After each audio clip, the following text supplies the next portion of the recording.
Salut les amis, bienvenue sur la chaîne d'Intercé. Et ce n'est pas parce qu'il y a le confinement qu'on va se laisser abattre. J'ai quand même reçu quelques petits colis que l'on va regarder, donc j'ai une vague idée de ce que c'est. Celui-là, c'est pour le crawler.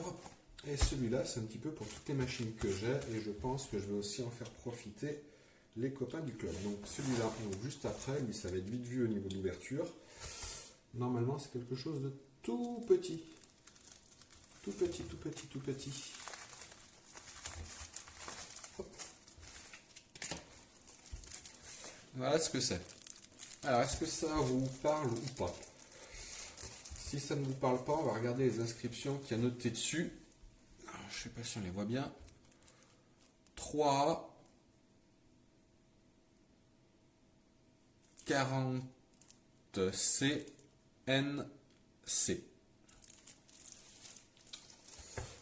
Alors, je vais vérifier, mais il y a une couille dans le pâté. Alors effectivement, comme je le pressentais et comme j'ai pu le voir tout de suite, ce que j'ai reçu n'est pas ce que j'ai commandé. Donc comme vous le voyez sur le paquet, enfin, on va essayer, hop, on va l'ouvrir. Je vais essayer d'en recommander, mais bon, ça me fait chier d'attendre. Dommage parce que c'était pas mal. Donc il y a noté 3 ampères, 40 degrés, NC. NC pour Normally Close. C'est-à-dire que ces petits objets étaient juste des interrupteurs thermiques que j'avais l'intention de mettre sur les ventilateurs des voitures, de manière à ce que passé les 40 degrés, l'interrupteur se ferme, donc passe de normalement ouvert NO à close, et que ça m'enclenche mon ventilateur pour refroidir mon moteur. En dessous de 40 degrés, il n'y a pas forcément besoin de les faire tourner en permanence. Au-dessus de 40 degrés non plus, mais ça permettait d'avoir un palier qui était correct, et quand on inclut la marge d'erreur qu'il peut y avoir sur ce genre de produit, on était sur quelque chose qui me semblait assez impeccable. Sauf que là, on est dans le cas contraire. C'est-à-dire que là, je me retrouve avec un interrupteur qui est normalement fermé, c'est-à-dire qu'il ferait fonctionner mon ventilateur et que passé 40 degrés, il va s'ouvrir et le ventilateur ne va plus fonctionner. Ce qui est un petit peu dommage. Donc là, mes amis de chez AliExpress se sont foutus dedans. Donc là, j'ai posé une réclamation pendant le temps où j'ai coupé la vidéo. Voir s'ils veulent me rembourser ou s'ils veulent m'en renvoyer d'autres. C'est dommage parce que ça aurait été bien sympa. On met ça au cul, hop, du moteur. On chante l'alimentation de notre ventilateur. Hop, on passe par là. Et ça nous permet d'alimenter notre ventilateur, sachant qu'on a de la marge. Ils sont donnés pour 3 ampères. Donc 3 ampères, on en est très très loin avec nos petits ventilateurs.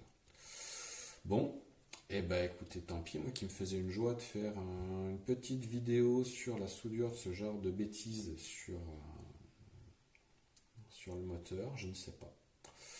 Je ne sais pas ce que je vais en faire, voir s'il y a possibilité, avec un micro-relais ou des conneries comme ça, de mettre peut-être des interrupteurs au niveau des températures, pas des interrupteurs mais des LED au niveau température, voir ce que ça donne. Enfin bref, c'est dommage. L'idée était bonne, la manière un peu moins. Mes amis de chez Ali se sont plantés. Hop. Du coup, tant pis, on en arrive à ce petit colis qui du coup lui va être un petit peu plus intéressant, même si pareil, ils m'ont fait un sale coup à la commande. Je crois que j'en ai déjà parlé sur une autre vidéo. Donc, hop, on ouvre ça bien proprement.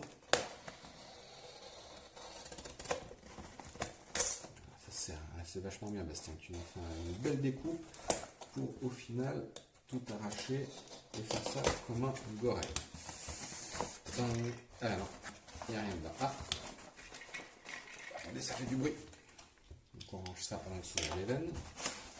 Et qu'est-ce que j'avais commandé? Du carton. Et du carton. Et une boîte vide avec un petit papier sur lequel on me dit blablabla, blablabla, blablabla, blablabla, blablabla. Et ben il n'y a pas ce que je voulais en priorité, mais c'est pas grave. On met ça dedans. Ah ouais, c'est bien ça. Des petites bombes de peinture de chez Tamiya Color. Alors celle-là, bon, les petites bombes de chez peinture et celle que je vous montre en vidéo, ce n'en est pas une. Celle-là, c'est en fait un flat clear, pardon, comme il le marque. C'est simplement quelque chose qui va permettre de matifier les carrosseries sur les parties qu'on veut laisser transparentes. Donc sur le Project Roller, il y a certaines parties que je vais matifier au niveau de l'aspect. Deuxième bombe, et si j'arrêtais de shooter dans la caméra, ce serait vachement mieux. Deuxième bombe, c'est mon noir profond qui va me servir de sous-couche pour finir le travail. Et la peinture principale, qui est celle-là, qui n'est pas simplement un violet, qui est le PS46 de chez Tamiya Color, qui est en fait une des peintures caméléon qu'il propose, qui selon l'angle de vue va varier entre le violet et le vert. De cette couleur, et j'ai trouvé ça extrêmement sympa au niveau du look. Donc c'est pour ça que je suis parti sur cette couleur avec le noir qui va me servir à faire entre autres les passages de roue. Les passages de roue, je vais faire la benne arrière et je vais faire une partie du capot si j'y arrive. Et ça va me servir donc à matifier notamment ma benne, les passages de roue, le capot. Et par l'intérieur, je pense, opacifier un petit peu mes vitres qui sont prévues pour être transparentes. Voilà. Voilà où on en est aujourd'hui. J'ai commandé du coup le masque liquide chez RC Team. J'espère que la poste ne va pas être fermée et condamnée à rester à la maison comme nous tous et que ça va nous permettre de continuer à recevoir les objets que l'on commande afin de pouvoir continuer un petit peu à s'amuser et à bricoler. Ce qui passe le temps, même si quand on a les enfants à la maison, qu'il faut leur faire le cours, à la maison, c'est pas mal. Voilà, pas plus de choses sur cette petite vidéo, on s'en arrête là pour aujourd'hui. J'essaierai de caler le unboxing dans la semaine en fonction de. Et puis voilà. Merci à tous, n'hésitez pas à aimer, à vous abonner, vous connaissez la musique, tout le monde vous dit ça sur sa chaîne, je vous le redis aussi, je n'ai pas de raison que je ne fasse pas comme les petits copains. Merci à vous de m'avoir regardé, bonne journée, bon confinement, et à plus, ciao ciao.